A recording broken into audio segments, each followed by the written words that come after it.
Asan tatay mo? Umalis po. Ah, umalis? Ano po yan?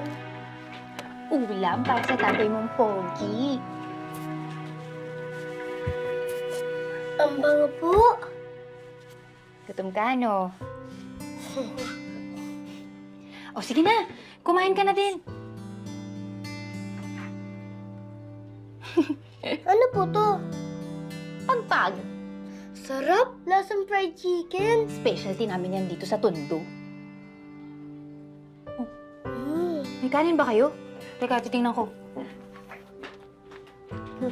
Uy, Gabriel, tiran mo tatay mo, ha? Rudy! Rudy, ano ba naman yan? Tumayo ka dyan. Upo ka nga naman. Rudy naman. Ano ba naman yan? Rudy naman. Rudy, ano ba nangyayari sa'yo? Gusto mo ba na ganyan na nakikita ng anak mo? Lagi kang lasing. May bata tayo dito sa loob ng bahay.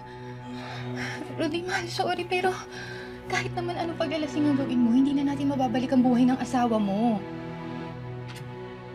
Tama na yan. Tumigil ka na. Akin yan. Tigil mo na. Halika na. Matulog ka na. Hindi. Hindi na. Rudy! Rudy! Ay! Rudy, sandali. Rudy, kung ano man yung nangyari noon, kalimutan mo na yun. Nakaraan na yun eh. Palayain mo naman yung sarili mo. Maraming nagmamahal sa'yo. Kahit naman gustuhin natin lahat, hindi na natin mababalik yung buhay ng asawa mo. Walang makakapalit kay Benita sa puso.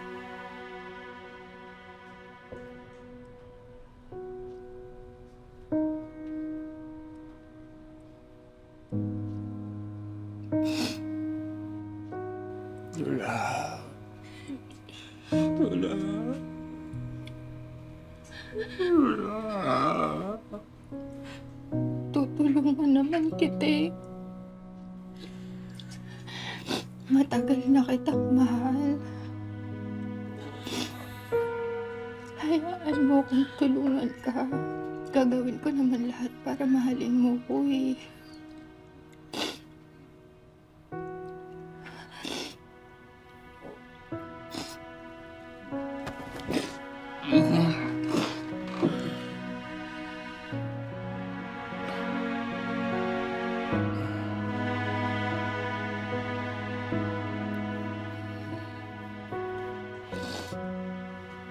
Mahal kita.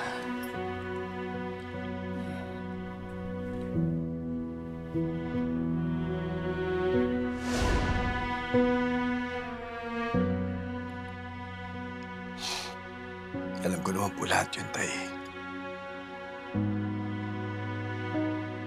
Alam ko naman na si Nanay Betcha yung nagsumikip ng lahat para mabuhay tayo. At kitang-kita rin po ng dalawang mata ko kung gaano kayo nasaktan nung namatay ang tunay kong nanay. Yabang!